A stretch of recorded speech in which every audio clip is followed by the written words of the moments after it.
Hello everyone, I greet you in the name of God Almighty. My name is Apostle Newton Silas, and today we have a very interesting video to react to by Douglas Murray. And then this one says that Douglas Murray calmly obituate angry Muslim professor with fact. And guys, without any further ado, let's get down to this video and check this out. The present situation is that Israel builds bunkers in which its civilians have to shelter from rocket fire from the Hamas. The Hamas builds bunkers and hides its rockets in it, and then puts civilians on top of those bunkers. That is a terrorist organization. That is an organization that has no respect. That is an organization that has no respect for human lives, not Palestinian lives and not Israeli. Barack Obama said this. He said, if someone was sending rockets into my house, where my two daughters sleep at night, I'm going to do everything in my power to stop that, and I would expect Israelis to do the same thing. I mean, that's quite true, but the point is we need to understand how the situation has come about. We seem obsessed with the current situation. We need to understand how Israel came into being. You know, we can debate here from now until doomsday about what's happening today, but we need to understand what has created the situation.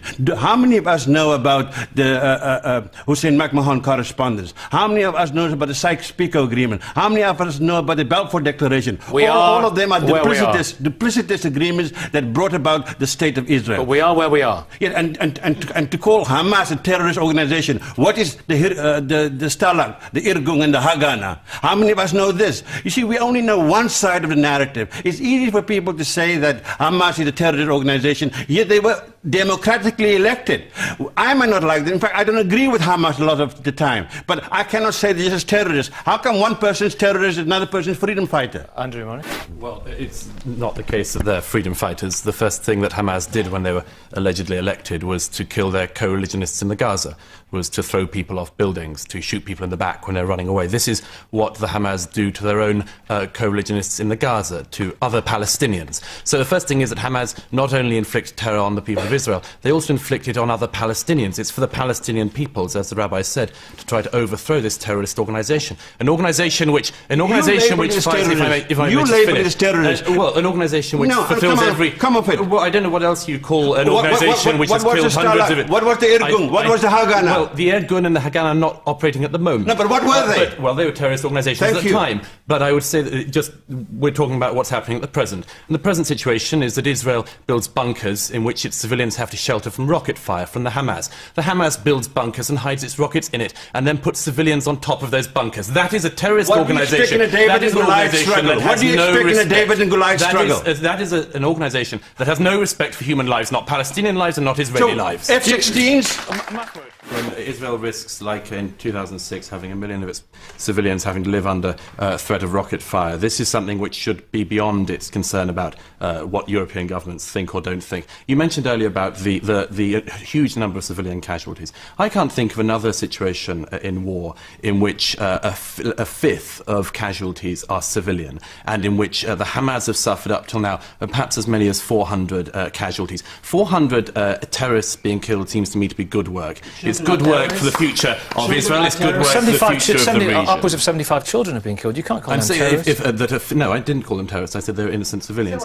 But that 4 times that number of people being killed, the targeted people being killed, are terrorists, and they have been killed. And that can only be good for the region. It can only be good for Israeli security. And if the Arab world really cares about the Palestinian peoples, why doesn't it do something for them practical instead of whining about this tiny slither of land which Israel occupies? Why don't they realise that if there's going to be peace in the region, it relies on there being a Palestinian solution, and it relies on there being an Israeli solution? That can happen, but the first thing that has to happen is that the Arab governments and the Palestinians realise that Israel isn't going anywhere. If they made that realisation, why would they be firing rockets into Israel proper? This isn't disputed territory. They're firing rockets into Israel. Well, that's a very interesting video, listening to Dr. Taj and then also Douglas Murray. Douglas point out some certain things, you understand, in this very video, which I think that they are very, very important. If maybe probably we will not use emotions in analyzing some of these things. Well, to whatever we see, if it's gonna make any difference, I do not know, because I feel it may not really make much impact. But then, just like how Douglas Murray say, he says that when the Israel are building a bunker, of course, they just build a place that they can kind of maybe hide themselves if there is maybe a counter attack or if there is an attack. But then the Hamas, in the other way around, they build a bunker in the places that there is civilians. So if there is such maybe an attack or something like that, then it end up, you understand, affecting, you understand, the civilians. And that's one of the reasons why people, you understand, are dying. And then I could make a reference whereby a hospital, you understand, was attacked, you understand, in Palestine.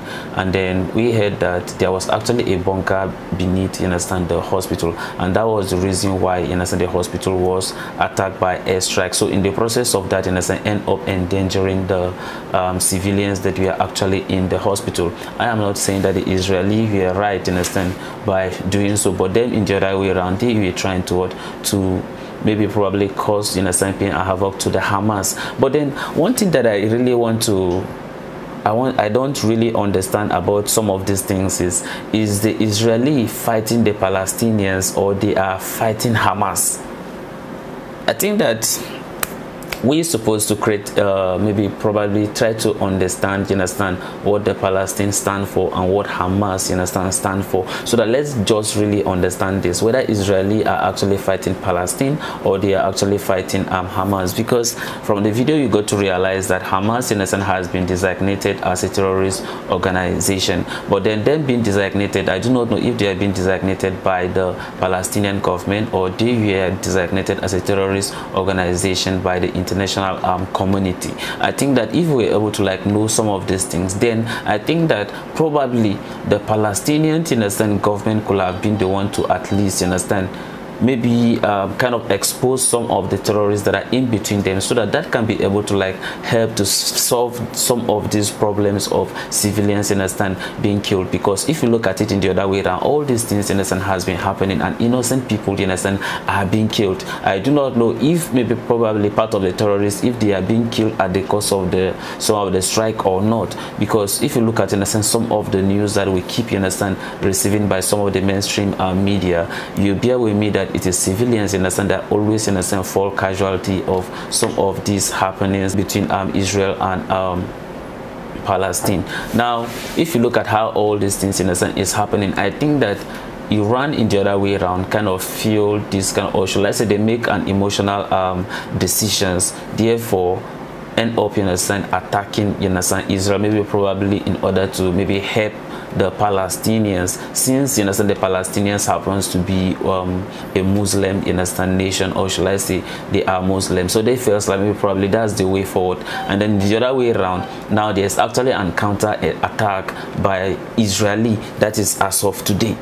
All right, and then if you look at, you understand, in doing all these things, you understand, many people are going to lose their lives. And that's the reason why we always see that in war everybody lose, nobody win in war, because war are mostly based on ideologies. So now when you look at, you understand, all these things, this one killed this one went on to do counter, and then at the end of the day, where does these things, you understand, leave us? And then that's the reason why I am saying that if maybe probably, of course, we could be, you understand, a very religious, you understand, bodies, and then we could look at what Hitler do. We can't say that because of Hitler, you understand, was Germany and probably, should I say, he's a Christian and all that, then let's attribute whatever Hitler do by killing the Jews as him being a Christian. Or let's say the Crusaders, you understand, they end up, you understand, that we are killing the Jews, so let's assume that they work for the Christians. And then we could say that for some of the activities of the Hamas, they do it for the Muslim. We don't have to say that they are doing it for the Muslim, because there are so many Muslims that may not support some of this thing that is happening. Likewise, some of the Jews, there are some of them who does not support, you understand, the Zionists, you understand.